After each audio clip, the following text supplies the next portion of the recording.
Hello everyone, कैसे हैं आप? आपका आपके YouTube channel Digvijay commerce classes पर एक बार फिर से स्वागत है। हम आपके लिए अपने इस YouTube channel Digvijay commerce classes पर बीकॉम के सिलेबस के कंपलसरी सब्जेक्ट इनकम टैक्स की पूरी एक सीरीज लेके आ रहे हैं, जिसमें आपको एक तरफ से हर एक रूल और उनके प्रैक्टिकल क्वेश्चन 1 बाय 1 मिलते हैं। आप हमसे जुड़कर अपने कॉमर्स की पढ़ाई एक प्रॉपर वे में पूरी कर सकते हैं। जैसी पढ़ाई आप पाना चाहते हैं, यहाँ बिल्कुल वैसी ही पढ़ाई आपको अवेलेबल मिलती है। हम आपकी पढ़ाई का वो नज़रिया, वो अंदाज, वो क्लासरूम पढ़ाई या ऑफलाइन पढ़ाई आपके अपने ऑनलाइन नेटवर्क पर आपके लिए लेके आते हैं। आप हमसे जुड़कर अपने कॉमर्स की पढ़ाई एक प्रॉपर वे में पूरी कर सकते हैं। जैसी पढ़ाई आप पाना चाहते हैं, यहाँ बिल्कुल वैसी ही पढ़ाई आपको अवेलेबल कराई जाती है। तो देर किस बात की? अगर आप हमसे नए जुड़ रहे हैं तो सबसे पहले हमारे इस YouTube channel Digvijay commerce classes को सब्सक्राइब करिए, शेयर करिए, बेल आइकन दबाइए, ताकि आपको हमारे लेटेस्ट वीडियोज़ के अपडेट मिल सके। और अगर आप बीकॉम या एमकॉम के छात्र हैं तो आपके जितने भी सब्जेक्ट बनते हैं, चाहे वो थियोरेटिकल सब्जेक्ट हो या न्यूमेरिकल, सबकी स्पेशल कोचिंग क्लासेस यहाँ आपको इस YouTube चैनल पर अवेलेबल मिल जाती है। तो प्यारे दोस्तों, अगर आप अपनी पढ़ाई अपनी शर्तों पर अपने घर बैठे पूरी करना चाहते हैं, एग्ज़ाम प्रिपरेशन सबसे शानदार बनाना चाहते हैं, तो आप हमसे पेड क्लास भी ले सकते हैं। और पेड क्लास पाने के लिए आप हमारे व्हाट्सएप नंबर पर व्हाट्सएप करिए, मैसेज करिए, आपको पेड क्लास की पूरी जानकारी दे दी जाएगी, जिसमें आप बहुत थोड़े से शुल्क का भुगतान करके हमसे एक रेगुलर क्लास पाते हैं। PDF मिलेगा, डाउट सेशन रखा जाएगा, क्वेश्चन पेपर सॉल्व कराए जाएंगे। तो ये सब कुछ पाने के लिए आप हमसे पेड क्लास ले सकते हैं। प्यारे दोस्तों, हमने आपके लिए इनकम टैक्स के सबसे इम्पॉर्टेंट लेसन में से एक पूंजी लाभ की शुरुआत की, और उसके सही मायनों में हम एकदम अंतिम नियमों पर पहुंच चुके हैं। कारण हमने आपको ये बताया कि पूंजी लाभ, पूंजी संपत्तियां क्या होती हैं, पूंजी संपत्तियों का हस्तांतरण क्या होता है, और पूंजी लाभ क्या होता है। पूंजी लाभ की गणना कैसे होगी, और उसमें आपने 2 तरीके के पूंजी लाभ जाने, अल्पकालीन पूंजी लाभ और दीर्घकालीन पूंजी लाभ। ये इतने नियम क्लियर कर जाने के बाद फिर आपने ये पढ़ा कि पूंजी लाभ का वो हिस्सा क्या होगा जो कर मुक्त होगा। और उसके संदर्भ में हमने ये जाना कि अगर कोई करदाता अपना मकान बेचकर, रिहायशी मकान बेचकर नया रिहायशी मकान खरीदे, धारा 54, तो उसे कर मुक्ति मिलती है। फिर आपने ये जाना कि अगर कोई करदाता अपनी कृषि जमीन बेचकर नई कृषि जमीन खरीदे, तब उसे छूट मिलती है, धारा 54B। आपने ये जाना कि अगर आपके पास कोई उद्योग हो, सरकार द्वारा उसका अनिवार्यतया अधिग्रहण कर लिया जाए, तो आप अपने उस इंडस्ट्री को लेके किसी दूसरे स्थान पर जाते हो, वहाँ सेटअप करते हो, तो वहाँ आपको उसकी छूट मिलती है। आपने धारा 54D पढ़ा। फिर आपने ये जाना कि अगर किसी व्यक्ति के पास कोई दीर्घकालीन पूंजी संपत्ति हो और उन संपत्तियों को बेचकर वो किसी बॉन्ड्स में विनियोजित कर दे, तो तब भी उसे छूट मिलती है, धारा 54EC। आज हम आपके लिए लेके आ रहे हैं धारा 54F का पहले रूल और फिर उसका प्रैक्टिकल क्वेश्चन, और सही मायनों में ये आखिरी रूल हैं पूंजी लाभ के। यहां मैंने हेडिंग डाला हुआ है कि पूंजी संपत्तियों के हस्तांतरण से पूंजी लाभ की कर से छूट। मेन टॉपिक तो यही है कि पूंजी संपत्तियों, नॉट ए सिंगल असेट्स। अभी तक आपने मकान बेचकर मकान खरीदा, जमीन बेचकर जमीन खरीदा, इंडस्ट्री के कंपनसेशन के बदले में नई इंडस्ट्री लगाई। मतलब यहाँ ये था कि किसी न किसी कैपिटल असेट्स पे आपको बांधा जाता था। अब यहाँ पूंजी संपत्तियों कह रहे हैं, मकान को छोड़कर चाहे जो चीज बेचिए। मतलब आप चाहे जमीन बेचिए, चाहे आभूषण बेचिए, चाहे कार बेचिए, चाहे जो ETC, ठीक। अगर आपके पास कोई भी दीर्घकालीन पूंजी संपत्ति है तो आप उसको बेच सकते हैं। उसको अगर आप बेचते हैं तो आपको पूंजी लाभ भी होगा, अंश बेचिए। और अगर आपको पूंजी लाभ होगा तो उस होने वाले पूंजी लाभ से आप मकान खरीदिए। तो चूंकि कहते हैं ना कि वो हमारी बेसिक नीड में है, रोटी कपड़ा और मकान, तो इतना तो आयकर वाले भी समझते हैं यार कि आपको मकान की जरूरत है। अगर आपने कोई भी संपत्ति बेची, कोई भी, मैं कह रहा हूं, कोई विशेष उसकी बाध्यता नहीं है, कार बेचिए, मोटरसाइकिल बेचिए, हवाई जहाज बेचिए, डजन मैटर, बस मकान ना हो। क्योंकि मकान बेचकर मकान खरीदने की ओर जाइएगा तो धारा 54 हम पीछे पड़ चुके हैं। उसके अलावा कोई अन्य संपत्ति बेचिए और जो उससे पूंजी लाभ आपको बने, उस पूंजी लाभ से यदि प्रतिफल की राशि को रिहायशी मकान में विनियोग कर दिया जाए तो सही मायनों में आप ये कह लीजिए, जमीन बेचकर, आभूषण बेचकर, कार बेचकर हम क्या खरीदेंगे? मकान खरीदेंगे। तब हमें कर मुक्ति मिलेगी और वो होगी धारा 54F। मतलब हम किसी अन्य संपत्ति का विक्रय करेंगे। जब उस अन्य संपत्ति का विक्रय करेंगे तो उस पर जो पूंजी लाभ बनेगा, उस पूंजी लाभ से हम क्या खरीदने जा रहे हैं? मकान खरीदने जा रहे हैं, ठीक, रहने वाला मकान खरीदने जा रहे हैं। तब हमें छूट मिलती है धारा 54F में। लेकिन ऐसा तो नहीं है कि जैसे छूट चाह लिया वैसे मिल लिया, कोई लिमिटेशन भी होगी। आखिर वो रूल क्या है? तो धारा 54F आइए हम आपको बताते हैं। तो सबसे पहली चीज तो ये कि किस करदाता को इसकी छूट मिलेगी। तो रहने वाले मकान की जरूरत व्यक्ति को होती है या हिंदू अविभाजित परिवार को होती है। तो मतलब इसकी छूट सिर्फ और सिर्फ व्यक्ति या हिंदू अविभाजित परिवार को मिलती है, किसी अन्य करदाता को इसकी छूट नहीं मिलती है। दूसरी बात यह है कि किसी भी संपत्ति के संदर्भ में यह मिलेगी। रिहायशी मकान को छोड़कर अन्य कोई भी दीर्घकालीन पूंजी संपत्ति हो, उसका हस्तांतरण होगा और उसके हस्तांतरण पर पूंजी लाभ होगा और उस प्राप्त पूंजी लाभ से यदि कोई रिहायशी मकान खरीदा गया तो उसके संदर्भ में हमें कर मुक्ति मिलेगी। तो हमने दो बातें क्या बता दिया? मैंने आपको बेसिक टर्म्स यही बताया, जड़ से याद रखिएगा। धारा 54 से शुरू करते हैं। सबसे पहले हमने मकान बेचकर मकान खरीदा था, फिर हमने जमीन बेचकर जमीन खरीदी थी, फिर हमारी इंडस्ट्री थी, सरकार ने ले लिया, हम नई इंडस्ट्री की ओर आ गए, नई जगह पे इंडस्ट्री सेटअप किया। मतलब सेम ट्रांजैक्शन में हम थे। फिर हम थोड़े से अलग हुए धारा 54EC में, हमने कोई भी संपत्ति बेचकर बॉन्ड खरीदा, तब भी हमें छूट मिल गई। लिमिटेशन दिया था 50 लाख तक की। लेकिन अब यहां ये कहते हैं कि हमारे पास कोई भी दीर्घकालीन पूंजी संपत्ति हो मकान को छोड़कर, क्योंकि उसका नियम हम पीछे पढ़ चुके हैं।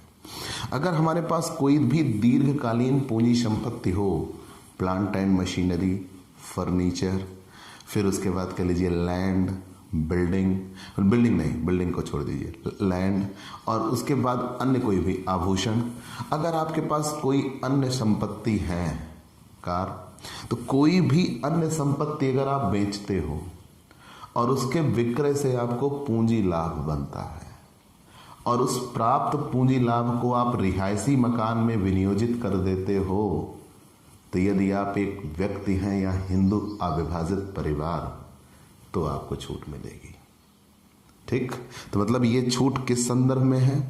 रहने वाले मकान को छोड़कर अन्य किसी भी प्रकार की दीर्घकालीन पूंजी संपत्ति हो तो उसके हस्तांतरण पर अगर पूंजी लाभ बना और उस प्राप्त पूंजी लाभ को अगर मकान में विनियोजित कर दिया गया है, तब छूट मिलेगी और व्यक्ति और हिंदू अविभाजित परिवार को मिलेगी। तीसरी बात क्या है? छूट की शर्तें क्या होंगी? जिस दिन यह हस्तांतरण हो उस दिन आपके पास एक से अधिक मकान नहीं होना चाहिए। ठीक, यहां ये कहा गया हस्तांतरण की तिथि को करदाता के पास एक से अधिक रिहायशी मकान नहीं हो।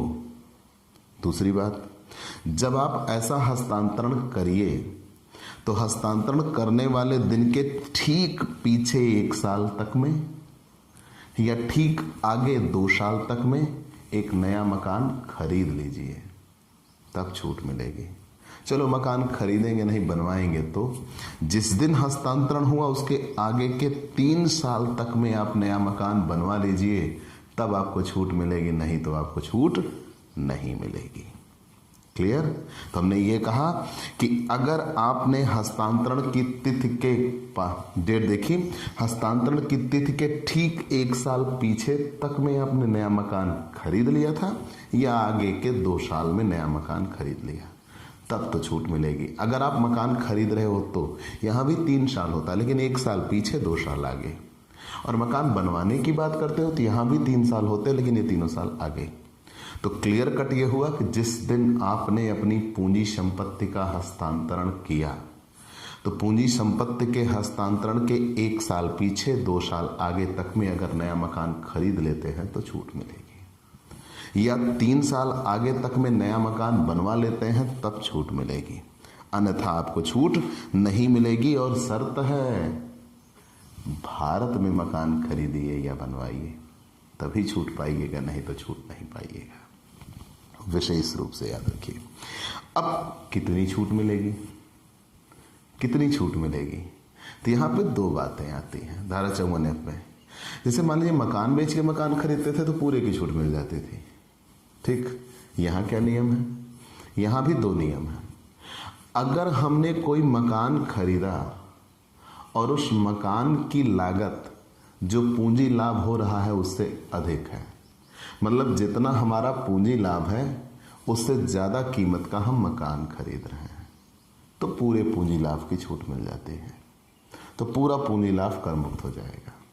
Got it? जैसे 10 लाख पूंजी लाभ बन रहा है और नया मकान हम 15 लाख का खरीद रहे हैं, तो पूरे 10 लाख की छूट मिल जाएगी, ठीक। अगर हमने कोई नया मकान खरीदा और उस नए मकान की लागत प्राप्त पूंजी लाभ से कहीं अधिक है, तो जो प्राप्त पूंजी लाभ था वो पूरा पूरा कर मुक्त हो जाएगा, उस पर हमें कर नहीं देना होगा। दूसरी सिचुएशन क्या है? यदि नए मकान की लागत पूंजी लाभ के प्रतिफल से कम है, जैसे मैंने ये कहा कि 10 लाख पूंजी लाभ हो रहा था और नया मकान हमने 7 लाख का ही खरीदा, तो तब यहां आनुपातिक छूट मिलती है। और वो आनुपातिक छूट कैसे मिलती है? तो कर मुक्त राशि बराबर कर मुक्त राशि बराबर, तो कर मुक्त राशि बराबर पूंजी लाभ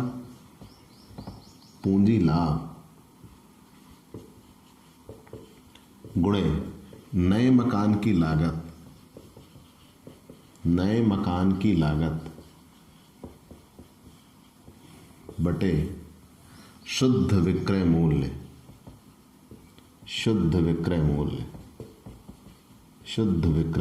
या विक्रय प्रतिफल जो भी कह सकते हैं, ठीक। तो यहां आपने 2 बातें जान ली। मैंने ये कहा कि अगर किसी करदाता के पास कोई दीर्घकालीन पूंजी संपत्ति थी, उस दीर्घकालीन पूंजी संपत्ति का हस्तांतरण किया और दीर्घकालीन पूंजी संपत्ति का हस्तांतरण करके उसने कोई पूंजी लाभ पाया और उस प्राप्त पूंजी लाभ को किसी रहने वाले मकान में विनियोजित कर दिया, तब उसे छूट मिलेगी, बशर्ते वो व्यक्ति या हिंदू अविभाजित परिवार हो। अब मुद्दा ये बना कि कब तक छूट मिलेगी।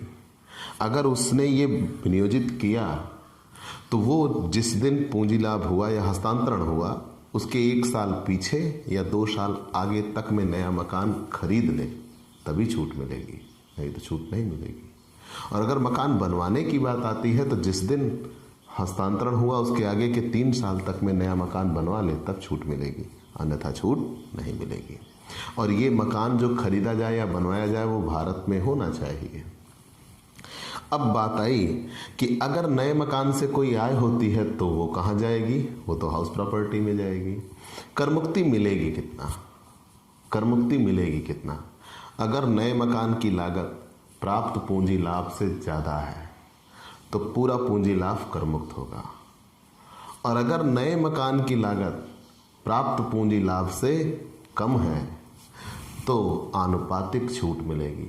करमुक्त राशि कितना? पूंजी लाभ गुणे नए मकान की लागत बटे शुद्ध विक्रय प्रतिफल या विक्रय मूल्य। और अगर आपके पास कुछ पैसे बच रहे हैं, हाँ जी, अगर आपके पास कुछ पैसे बच रहे हैं या अभी समय पर आप इस्तेमाल नहीं कर सके हैं, तो कैपिटल गेन अकाउंट स्कीम 1988, यहाँ मिसप्रिंट हुआ है, 1998 लिखा हुआ है ना, हेडिंग में 1998 है, अंदर 1988 है। तो अगर आपके पास कुछ पैसे बच रहे हैं तो कैपिटल गेन अकाउंट स्कीम 1988 के अंतर्गत आप जमा कर दीजिए, और उसी उद्देश्य के लिए आप निकालिएगा, तब तो आपको छूट मिल जाएगी 3 साल में। और अगर आप नहीं निकालते या किसी दूसरी जगह पैसा आप लगा देते हो तब आपको छूट नहीं मिलेगी। अब मुद्दा ये बना, यहाँ एक सबसे बड़ी बात कही गई है कि करदाता के पास एक ही मकान होना चाहिए, एक से अधिक मकान नहीं होना चाहिए। अगर 2 साल के भीतर में, अगर 2 साल के भीतर में कोई नया मकान वो खरीद लेता है तो, या 3 साल के भीतर में कोई नया रिहायशी मकान बनवा लेता है तो, एक और मकान, दूसरा मकान, मतलब 2 साल के भीतर में कोई दूसरा मकान खरीद ले या 3 साल के भीतर में कोई दूसरा नया मकान बनवा ले तो मिलने वाली छूट रद्द हो जाती है। ठीक, और जो नया मकान इधर खरीदा गया था अगर वो 3 साल के भीतर में विक्रय कर देता है, 3 साल के भीतर में विक्रय कर देता है तो भी मिलने वाली छूट रद्द हो जाती है, और इस विक्रय से प्राप्त प्रतिफल अल्पकालीन पूंजी लाभ में जाएगा। और यहाँ ध्यान दीजिएगा, अगर पीछे वाला जो आपने नियम पढ़ा कि अगर 2 साल के भीतर में नया मकान खरीद ले या 3 साल के भीतर में कोई दूसरा नया मकान बनवा ले तो मिलने वाली छूट रद्द हो जाएगी। जो पूंजी लाभ बना वो दीर्घकालीन पूंजी लाभ माना जाएगा। और अगर कोई नया मकान जो बनवाया था पीछे, उस नए मकान को बेच देता है 3 साल के भीतर में तो भी छूट रद्द हो जाती है, लेकिन तब जो पूंजी लाभ बनता है वो अल्पकालीन पूंजी लाभ होता है। तो पूरी बात ये बनी कि आपके पास केवल एक मकान होना चाहिए। अगर आपने उस 2 साल की समय सीमा में कोई दूसरा मकान खरीदा या 3 साल की समय सीमा में कोई दूसरा मकान बनवाया तो मिलने वाली छूट रद्द हो जाएगी, और तब ये दीर्घकालीन पूंजी लाभ होगा। और जो नया मकान आप इधर खरीद रहे हो धारा 54F की छूट पाने के लिए, वो नया मकान 3 साल की अवधि तक में बिकना नहीं चाहिए। अगर 3 साल तक की अवधि में नया मकान बेच दिया तो वो भी पूंजी लाभ फिर रद्द, जो करमुक्ति मिली थी वो रद्द हो जाएगी, उस पर आपको कर देना होगा, और इस प्रकार हस्तांतरण से जो लाभ होगा वो अल्पकालीन पूंजी लाभ होगा। ठीक, चलिए हमने मान लिया। अब इतना आपने जान लिया है, करमुक्त राशि का पूंजी लाभ दीर्घकालीन पूंजी लाभ होगा। अब आते हैं illustration 24। Illustration 24, mister A, important question है। 15 जून 2019 को आभूषण, पेपर में आया हुआ क्वेश्चन है, 10,10,000 रुपए में बेचता है। क्योंकि आपने रूल पढ़ लिया, रूल से तुरंत आप इसका एक प्रैक्टिकल क्वेश्चन आप पढ़ लें तो आपके लिए काम हो जाएगा। फिर अगले दिन सेम डे आपको ये लेसन समाप्त हो जाएगा। बिल्कुल आपको कहीं कोई दिक्कत ना होगी। आपने रूल पढ़ लिया, रूल पढ़ने के बाद अगले दिन आप तुरंत लेसन क्लियर कर लेंगे, सारे क्वेश्चन क्लियर। मिस्टर ए 15 जून 2019 को आभूषण 10,10,000 रुपए में बेचता है। चलिए 15 जून 2019 को, मतलब हमारे गत वर्ष में। मिस्टर ए के इन आभूषणों की लागत 25 मई 2002 को 94,500 रुपए थी। आगे, और उसने इनकी बिक्री पर 10,000 रुपए दलाली के चुकाए। पूरी बात क्या बन रही है? मिस्टर ए 15 जून 2019 को आभूषण 10,10,000 रुपए में बेचता है। मिस्टर ए के इन आभूषणों की लागत 25 मई 2002 को 94,500 रुपये थी। 2002 को 15 जून 2019 को बेचा, 17 साल बाद, मतलब लॉन्ग टर्म कैपिटल गेन। आभूषण बेचा है और इनकी बिक्री पर 10,000 रुपये दलाली के चुकाए। तो बेटा सीधा सा नियम बताया, अगर क्रय पर कोई चीज़ चुकाया जाए तो जुड़ जाता है, विक्रय पर कोई चीज़ चुकाया जाए तो घट जाता है। 15 दिसंबर 2019 को उसने 5 लाख रुपए का एक रिहायशी मकान खरीदा। गहना बेचा है, आभूषण, मकान खरीद रहा है। 15 जून 2019 को उसके पास कोई रिहायशी मकान नहीं था। 2002-03 में लागत स्फीति सूचकांक 105 था। 2019-20 में 289।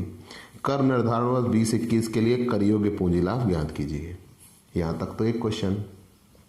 यदि मिस्टर ए नया रिहायशी मकान 15 दिसंबर 2022 से पहले बेच दे तो पूंजी लाभ तो कर मुक्त जो था वो रद्द हो जाएगा, कर योग्य हो जाएगा। फिर तो बताइए कि कर योग्य पूंजी लाभ क्या होगा और किस वर्ष का होगा। और यदि मिस्टर ए एक अन्य रिहायशी मकान 15 जून 2021 से पूर्व क्रय कर ले तो 15 जून 2022 से पूर्व एक अन्य रिहायशी मकान बनवा ले तो बताइए कि कर योग्य पूंजी लाभ क्या होगा और किस वर्ष का होगा। तो सारे नियम, उन्हीं नियमों को समेट के ये क्वेश्चन बता दिया गया है। ठीक, तो आइए इलस्ट्रेशन 24। इनकम टैक्स में आपको नियमों की ही एक श्रृंखला मिलती है। अगर आप नियम सारे क्लियर रखते हैं तो आपको कहीं कोई दिक्कत नहीं, और अगर आप नियमों को नहीं संभाल पाते तो आप फिर हर कदम पे मुश्किल में ही पड़े रहेंगे, ये मान के चलिए। ठीक, मैंने कहा ना कि आपको सिर्फ और सिर्फ नियमों की एक श्रृंखला मिलती है, द चेन ऑफ रूल्स।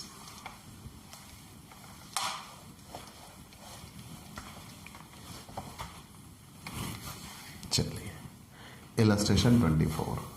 तो सबसे पहले computation of capital gain. Computation of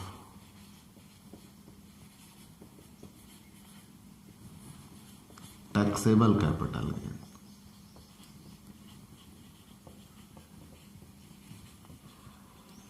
तो computation of taxable capital gain for the assessment year 2020 and 2021।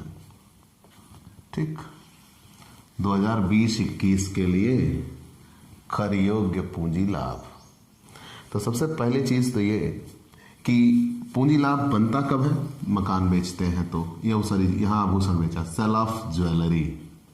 आपके समझने के लिए लिख दिया, सेल ऑफ ज्वेलरी। ज्वेलरी बेच दिया, और ज्वेलरी कितने बेचा है, 10,10,000 की।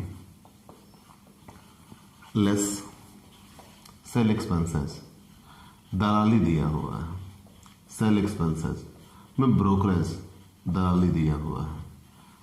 कितने रुपए की दलाली दिया हुआ है, 10,000 की। तो 10,10,000 में से 10,000 घट गए, 10 लाख बच गए। Net cell, net sale consideration भी कहा जा सकता है, कहीं कोई दिक्कत ना होगी। ठीक, यहां तक तो कहीं कोई दिक्कत नहीं है। चलिए मान लिया, मतलब इन्होंने एक आभूषण बेचा, कितने में बेचा, 10,10,000 में। लेकिन मैं आपसे ये जानना, चलिए यहाँ तो मैंने लिख दिया, लेकिन मैंने बार बार आपसे कहा था कि आप एक तरफ से क्वेश्चन अगर आप सारे रूल के हिसाब से क्लियर कर लो, चूंकि यहाँ पे चीज़ें बहुत घुमा के दी जाती हैं तो बेहतर होगा। सबसे पहले यहाँ देखते हैं कि 2019 में आभूषण बेचा गया था, और यही आभूषण खरीदा कब गया था, 25 मई 2002 को। 25 मई 2002 को उन्होंने आभूषण खरीदा था। 25 मई 2002 को आभूषण खरीदा था, और कितने रुपए का, 93,500 या 94,500, सॉरी 94,500 का आभूषण खरीदा था। तो 94,500 का आभूषण खरीदा था कब, 25 मई 2002 को। यही आभूषण जो 2002 में खरीदा गया था 15 जून 2019 को बेचा गया है। 15 जून 2019 को बेचा गया है, वो भी कितने में, 10,10,000 में। ठीक, और 10,000 रुपए दलाली देकर 10,000 रुपये दलाली देकर बेच दिया गया। यहाँ तक तो कहीं कोई दिक्कत नहीं। आगे ये कहा गया है 15 दिसंबर 2019 को, 15 दिसंबर 2019 को एक नया रिहायशी मकान खरीद लिया गया। और वो भी कितने रुपए में रिहायशी मकान खरीद लिया गया? रिहायशी मकान खरीद लिया गया कितने रुपए में? 5 लाख रुपए में रिहायशी मकान खरीद लिया गया। ठीक, 5 लाख रुपए में रिहायशी मकान खरीद लिया गया। चलिए, हमने ये भी जान लिया कि 5 लाख रुपए में रिहायशी मकान खरीद लिया गया। फिर आगे ये कहा गया है कि 15 जून 2019 को उनके पास कोई रिहायशी मकान नहीं था। 2002-03 में लागत स्फीति सूचकांक 2002-03 में 105 था और 2019-20 में 289। 105 था और इधर 289। तो पूरी बात क्या बनी? ध्यान दीजिएगा। सबसे पहले मिस्टर ए नाम का एक व्यक्ति है। 25 मई 2002 को वो आभूषण खरीद रहा है 94,500 का, और यही आभूषण 15 जून 2019 को बेच दे रहा है 10,10,000 रुपए में। तो पूरी बात क्या बनी? मिस्टर ए के पास आभूषण 94,500 रुपए के खरीदे, वो भी कब? 2002 में। वही आभूषण 15 जून 2019 को बेच दिया। शॉर्ट टर्म या लॉन्ग टर्म? Long term. और फिर उन्हीं आभूषणों को बेच के उन्होंने एक नया रिहायशी मकान खरीदा। तो आभूषण बेच के मकान खरीदा, और ये कहा गया है कि उसके पास कोई अन्य रिहायशी मकान नहीं था। जिस दिन उन्होंने बेचा 15 जून 2019 को, उनके पास कोई मकान नहीं था। तो जो मकान ये खरीदेंगे वो पहला मकान होगा। ठीक, तो उसके पास एक ही मकान होना चाहिए, तब उसे छूट मिल जाती है। चलिए, तो हम यहाँ वैल्यूएट करते हैं। सेल ऑफ ज्वेलरी 10,10,000 में बेच दिया। विक्रय व्यय कितने हुए? 10,000। तो नेट सेल आ गया 10 lakh less. Long term capital gain है ना, तो इंडेक्स्ड कास्ट ऑफ एक्विजिशन। याद रखिएगा, जो विक्रय व्यय होते हैं उनका इंडेक्स नहीं निकाला जाता, क्योंकि ये तो उसी दिन होते हैं जिस दिन विक्रय होता है, इसलिए इनका इंडेक्स निकालने की कोई जरूरत नहीं होती। Indexed cost of acquisition, indexed cost of acquisition. तो कितने रुपए में मकान खरीदा था? 94,500 में। तो 94,500 गुणे 289 भागे 105। ठीक, तो 94,500 गुणे 289 भागे 105, तो यहाँ पे आ जाएगा 2,60,100। 2,60,100 घटा देंगे तो ये आ जाएगा 7,39,900। 7,39,900 ये कैपिटल गेन है, और लॉन्ग टर्म कैपिटल गेन है। ये लॉन्ग टर्म कैपिटल गेन है। ठीक, अब मुद्दा ये बना, क्या ये कर योग्य होगा कि यहाँ कर मुक्ति मिलेगी? एक क्वेश्चन ये सॉल्व हो चुका है कि पहले ज्वेलरी बेची, ज्वेलरी के विक्रय व्यय दिए, शुद्ध विक्रय आ गया। अब शुद्ध विक्रय आने के बाद जो प्राप्त करने की लागत थी उसका सूचकांक लागत निकाल के घटा दिया, तो कैपिटल गेन तो बन गया। लेकिन अब इन्होंने जो ये पूंजी लाभ कमाया, इससे नया मकान खरीदा, तो लेस। तो ज्वेलरी बेच के मकान खरीद रहे हैं, तो धारा 54F exemption under section 54F। अब कितने की छूट मिलेगी? अब यही नियम है, अगर वो नया मकान जो खरीदा गया, जितना पूंजी लाभ हो रहा है उससे कम का खरीदा जा रहा है कि उससे ज़्यादा? अगर उससे ज़्यादा का खरीदा जा रहा है तो पूरे की छूट मिल जाएगी, और अगर उससे कम का खरीदा जा रहा है तो फिर तो पूरे की छूट नहीं मिलेगी, फिर आनुपातिक छूट मिलेगी। तो जो नया मकान खरीदा गया है वो कम का खरीदा जा रहा है, तो आनुपातिक छूट मिलेगी। अब जब आनुपातिक छूट मिलेगी तो कितनी छूट मिलती है? पूंजी लाभ 7,39,900 गुणे नए मकान की लागत। नए मकान की लागत कितनी है? 5 लाख बटे शुद्ध विक्रय प्रतिफल। शुद्ध विक्रय प्रतिफल कितना था? 10 लाख। इस 5 लाख से ये 10 लाख कट जाएगा 2, तो 7,39,900 डिवाइडेड बाई 2, तो 3,69,950 की छूट मिल जाएगी। घटा देंगे, यही 3,69,950 बचेगा। Taxable capital gain. Clear? Taxable capital gain. ऐसे ही ये क्वेश्चन सॉल्व होगा। अब यहां दो चीजें और लगा दिया गया है, दो नियम और लगा दिए गए हैं। कह रहे हैं यदि मिस्टर ए नया रिहायशी मकान, जो ये मकान खरीदे हैं, 15 दिसंबर 2022 से पहले बेच दें तो 15 दिसंबर 2019 को खरीदा है और कह रहे हैं 15 दिसंबर 2022 के पहले पहले बेच दें तो आपने नियम पढ़ा है, जो नया रिहायशी मकान आप खरीदे हो वो 3 साल पूरा होने के पहले पहले विक्रय उसका नहीं होना चाहिए। और कह रहे हैं यदि ये नया रिहायशी मकान, ये वाला 15 दिसंबर 2022 से पहले बेच दें तो 15 दिसंबर 2022 से पहले बेच दें तब क्या होगा। तो अगर ये नया रिहायशी मकान 15 दिसंबर 2022 से पहले बेच देंगे तो जो छूट मिली है वो रद्द हो जाएगी और उस पर इन्हें टैक्स देना होगा, और वो भी दीर्घकालीन पूंजी लाभ। चूंकि यहां ध्यान दीजिएगा, यदि मिस्टर ए नया मकान 15 दिसंबर 2022 से पूर्व बेच देते हैं तो धारा 54F के अंतर्गत जो छूट मिली थी वह मकान बिकने वाले वर्ष का दीर्घकालीन पूंजी लाभ मान लिया जाएगा। आगे बढ़ जाते हैं।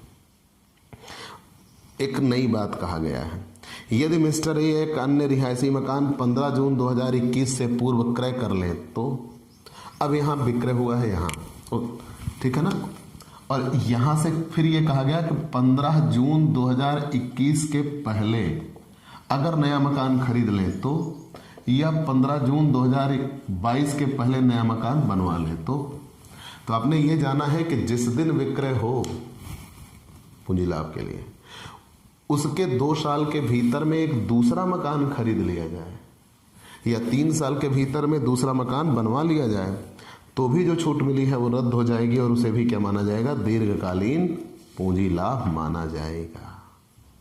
क्लियर?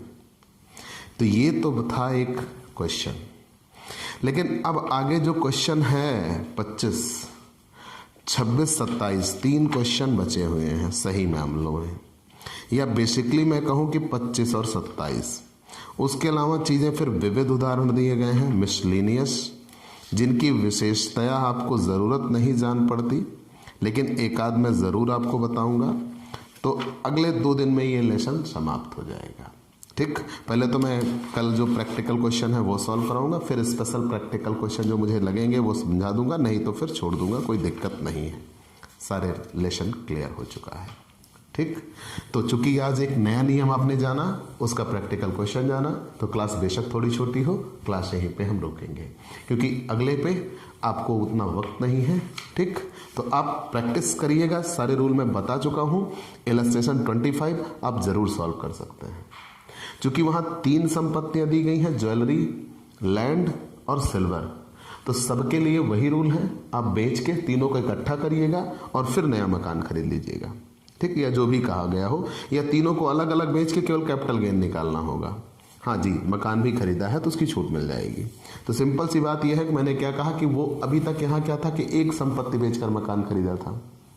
अब वो अगले क्वेश्चन में क्या कहा है कि वो 3 चीजें बेचेंगे, ज्वेलरी भी बेचा, जमीन भी बेचा, सिल्वर भी बेचा, और जो कुछ बचेगा पूंजी लाभ होगा तो पहले सारे पूंजी लाभ जुड़ेंगे और सारे पूंजी लाभ जोड़ के फिर वो एक जमीन खरीद रहा है, एक मकान खरीद रहा है, तब उसे छूट मिल जाएगी।